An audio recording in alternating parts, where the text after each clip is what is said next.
Olá, irmãos e irmãs, muito bem-vindos a mais um momento de meditação do Santo Evangelho com o Padre Luciano de Almeida. Hoje, sexta-feira, dia 1º de março, estamos aí inaugurando mais um mês deste ano de 2024 e hoje a Igreja celebra também a memória votiva do Sagrado Coração de Jesus. Estamos concluindo essa segunda semana do tempo da Quaresma e eu te convido a tomar em mãos a palavra e a meditá-la comigo. Palavra essa que está no Evangelho de Mateus, capítulo 21, versículos de 33 a 43 e 45 e 46. Naquele tempo, dirigindo-se Jesus aos chefes dos sacerdotes e aos anciãos do povo, disse-lhes: Escutai esta outra parábola. Certo proprietário plantou uma vinha, pôs uma cerca em volta, fez nela um lagar para esmagar as uvas e construiu uma torre de guarda. Depois arrendou-a a vinhateiros e viajou para o estrangeiro. Quando chegou o tempo da colheita, o proprietário mandou seus empregados aos vinhateiros para receber seus frutos. Os vinhateiros, porém, agarraram os empregados, espancaram a um, mataram a outro e ao terceiro apedrejaram. O proprietário mandou de novo outros empregados em maior número do que os primeiros. Mas eles os trataram da mesma forma. Finalmente, o proprietário enviou-lhes o filho, pensando: ao meu filho eles vão respeitar. Os vinhateiros, porém, ao verem o filho, disseram entre si: este é o herdeiro. Vinde, vamos matá-lo e tomar posse de sua herança.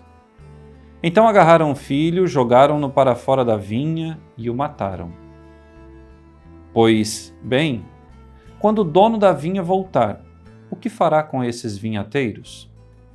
Os sumos sacerdotes e anciãos do povo responderam: com certeza mandará matar de modo violento esses perversos e arrendará a vinha a outros vinhateiros que lhe entregarão os frutos no tempo certo.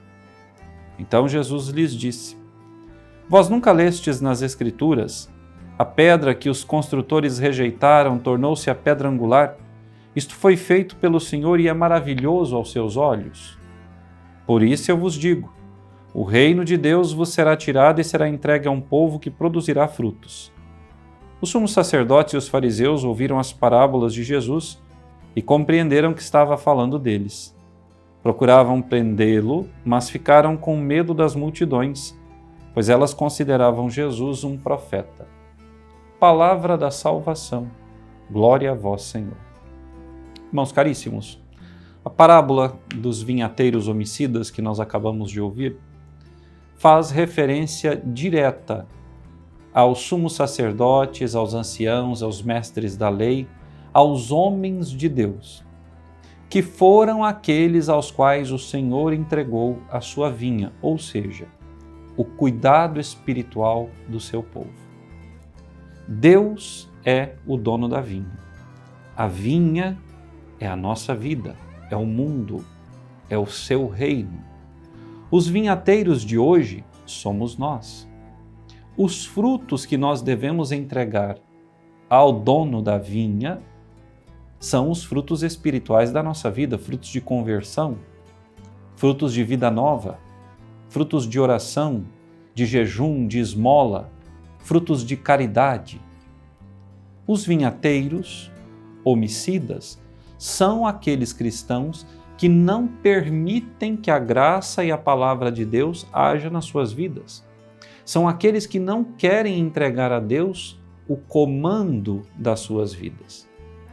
Ora, nós também podemos enxergar esses vinhateiros que estão cuidando da vinha como aqueles pastores fiéis que Deus colocou à frente da sua igreja para anunciar a nós, seu povo, a sua palavra, manter vivo no nosso coração a fé, trazer para o nosso dia a dia os mistérios celestes.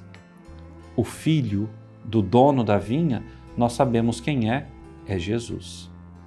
Como no tempo de Jesus, os fariseus, mestres da lei, sumos sacerdotes, ou seja, os homens de Deus, os vinhateiros, foram capazes de tomar o filho do dono da vinha, ou seja, o filho de Deus, Jesus, e entregá-lo à morte numa cruz, assim também acontece nos dias de hoje.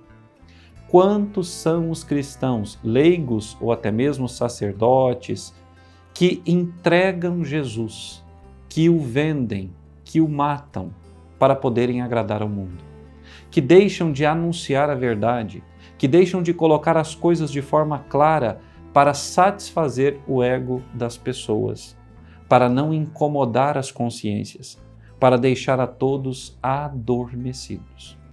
Nós não podemos nos esquecer, irmãos caríssimos.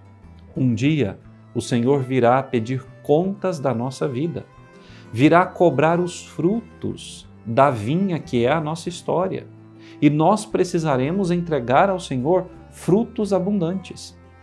Mas se não tivermos frutos abundantes a serem entregues, o Senhor, de modo violento, nos recusará a entrada no reino dos céus. Ora, qual é o objetivo da vida de todo cristão? Qual deve ser a meta de um cristão? A eternidade, o reino dos céus, que começa de modo prático nesse mundo, fazendo acontecer para os irmãos e irmãs com os quais nós convivemos o reino.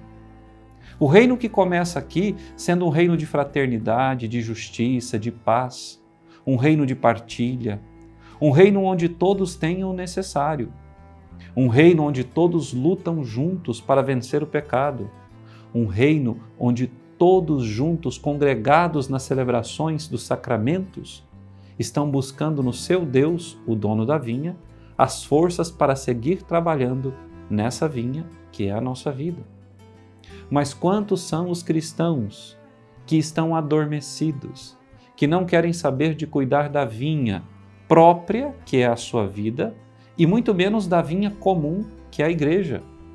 Quantos são aqueles que se fecham no seu mundinho e não fazem absolutamente nada pelo irmão e nem mesmo pela comunidade?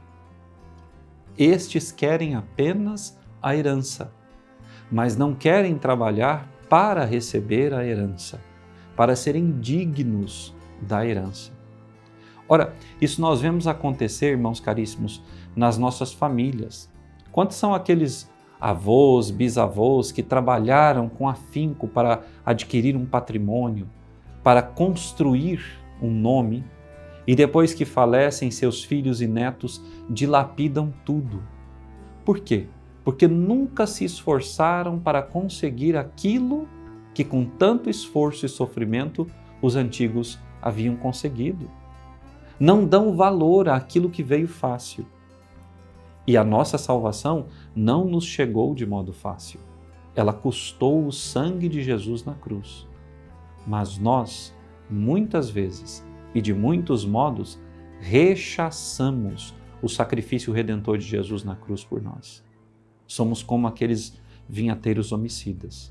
Não nos importamos com todo o bem, com toda a benfeitoria, podemos dizer assim, e comparar a criação a essa benfeitoria que Deus fez e providenciou para nós.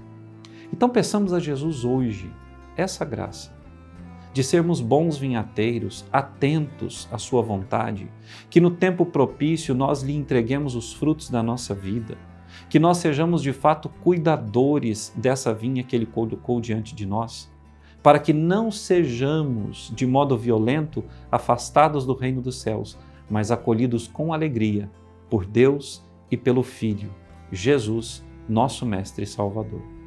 Hoje, a Igreja nos convida também a recordarmos esse coração misericordioso de Jesus. Coração que eu, particularmente falando, considero como um grande hospital, onde eu, pecador, miserável, entro para ser curado e dali saio restaurado. Peçamos ao coração de Jesus que tenhamos um coração semelhante ao dele. Jesus manso e humilde de coração, fazei o nosso coração semelhante ao vosso. Que Deus te abençoe e até amanhã.